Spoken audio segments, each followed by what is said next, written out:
लाहौर की तारीख की सबसे बड़ी चोरी कहा जाए तो ये बजा होगा कि लाहौर में ऐसा एक वाक़या पेश आया कि जिसको सुनकर बल्कि तमाम इन्वेस्टिगेशंस को देख के भी आंखें जो हैं वो दंग रह जाती हैं कि 92 करोड़ रुपए जो तकरीबन 1 अरब रुपए बनता है उसकी चोरी हुई और 6 माह हो चुके हैं इस चोरी को हुए और अभी तक जो है वो चोरी रिकवरी नहीं हो सकी। रिकवरी इसलिए कह रहा हूँ कि कानूनी तौर पर तहकीकाती तौर पर ये वो साबित भी हो चुकी है कि चोरी हुई है, लेकिन उसके बावजूद जो मुद्दई हैं वो अपनी रकम के लिए, अपने इंसाफ के असूल के लिए दरबदर हैं। हमारे साथ मौजूद हैं जावेद खान साहब। ये बता दूं वो चोरी है क्या, उन्हीं से पहले पूछते हूँ। मैं तो ये बता दूं कि चलगोज़ा ट्रेडर्स एसोसिएशन के ये जनरल सेक्रेटरी हैं लाहौर के, इनसे बात करते हैं कि ये चोरी कितनी बड़ी है और क्यों, कब, कैसे, कौन मुलविस है इस पर। सबसे पहले तो मैं आपका शुक्रिया अदा करता हूँ सब लोगों का। ये हमारी तारीख़ में हम पिछले 40 सालों से यहाँ पर ये लाहौर में हम बिज़नेस करते हैं और मैं ये बता दूँ कि पूरी मुल्क में हम जो सिक्योर अपनी जगह अपने आप को समझते थे वो लाहौर था।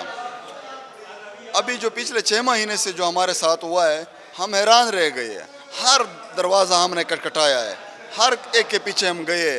हमारा और उनके दरमियान एक एग्रीमेंट भी हुआ, लेकिन ये ना कि ये इनके दरमियान हुआ चोरी, बताएं कि कितने की कितना माल था ये आपका? हमारा टोटल 92 टन माल पड़ा हुआ था, चलगोज़ा? जिसके चलगोज़ा ये हमारा लोकल माल था, हमारा अपनी मुल्क की पैदावार है। अच्छा। फिर हम यहाँ पर रखते हैं, जो सर्दियों में हम बेचते हैं और एक्सपोर्ट भी करते हैं। और मैं ये भी बता दूं कि हमारे मुल्क की इकॉनमी में एक बहुत बड़ा रोल प्ले कर रहा है ये चलगोज़ा जो है। तो फिर ये जो चोर के मालिकान थे जिसके मैंने जिक्र किया, इमरान भट्ट, बदर भट्ट और जमील भट्ट, कमरान भट्ट, ये स्टोर के मालिकान थे। इन्होंने जब हम ईद पे चले गए अपने घरों में तो इन्होंने एक ड्रामा रचाया, आग लगाई जिसमें आग लगी नहीं थी। तो फिर उन्होंने हमारा 1400 बोरी चलगोज़ा जो था वो बाहर निकाल के गया था। जो उनके मुंशी थे उन्होंने ये एतराफ़ किया है।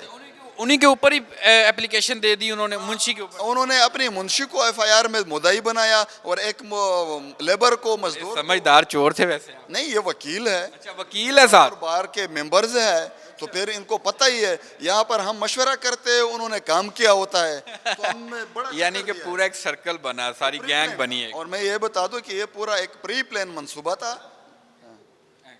और ये पूरा एक प्री प्लान मंसूबा था जिन्होंने इस पे अमल किया।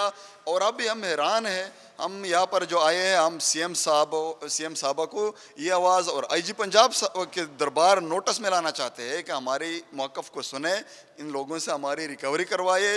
ये तो कोशिश करते हैं कि इनको किसी ना किसी तरीके से पंसाए, अदालतों में पंसाए या किसी और तरीके से उनको जो ना पीछे बहुत प्रेशर, कभी कभी वो नामालूम अननोन नंबर से कॉल भी करते हैं और कस्टम वालों के साथ पीछे से मुखबरी करके हमारे खिलाफ उनको कभी अच्छा, वो एक मिसाल है कि चोरी ऊपर से सीना जोरी। क्या आपका और भी माल जो है वो आप बता रहे थे कि उन्होंने आपका माल जो है मिली भगत करके वो सील करवा दिया, आप उसको भी नहीं बाहर? हाँ बिल्कुल। हमारा दूसरा स्टोर एक जैन कोल्ड स्टोर, उसमें हमारा 1.5 अरब का माल पड़ा हुआ था जिसका हमारे पास सारे डॉक्यूमेंट्स थे जो हमारे फॉरेस्ट डिपार्टमेंट थ्रू हम लीगल चैनल लेके आते हैं। आपको पता है बॉर्डर पे हमारा अभी बहुत स्ट्रिक्ट मॉनिटरिंग है और मैकेनिज्म है। कस्टम वालों का कोई एक दाना भी नहीं लेकर आ सकता पिछले 3-4 सालों से।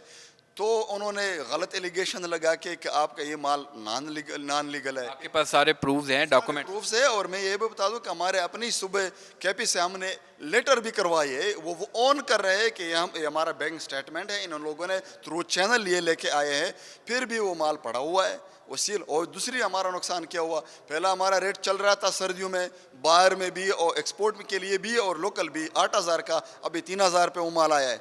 एक नुकसान तो हमारा ये हो गया, दूसरा हमारा वो माल बिल्कुल अभी सील पड़ा हुआ है। तो जो कानूनी इन्वेस्टिगेशन हुई हैं, तहकीकात हुई हैं, उसमें क्या साबित हुआ है जो अब तक की जो आपकी? कस्टम वालों ने तो जो काम किया था उन्होंने तो अपनी फेवर में ही फैसला देना था। उन्होंने चतराल और चिलास के लोगों को ये जस्टिफिकेशन दी कि आप इसके काबिल नहीं है कि आप ये कारोबार करें। ये कोई है? अच्छा, ये आपके ऊपर एलिगेशन लगाया गया कि आप इस काबिल नहीं है कि आप ये कारोबार कर सकें? ये कारोबार कर से ये कितना बेबुनियाद एलिगेशन है। अभी वो हमारा फैसला है इंशाल्लाह हो जाएगा, ट्रिब्यूनल में है वो, इंशाल्लाह इंसाफ हमें मिलेगा। हमें उम्मीद है कि वो हमारा लोकल माल है, इंशाल्लाह जो कस्टम मेंबर्स है वो हमें इंसाफ देगा। General secretary Lahore Chalgoza traders association जो है जावेद ख़ान, उनका कहना है कि अगर हमारी रिकवरी नहीं की जाती, हमें इंसाफ नहीं फ्राहम किया जाता तो वज़ीर आला हाउस के सामने धरना देंगे और उस वक्त तक धरना जो है वो जारी रहेगा जब तक उनको इंसाफ नहीं मिलता।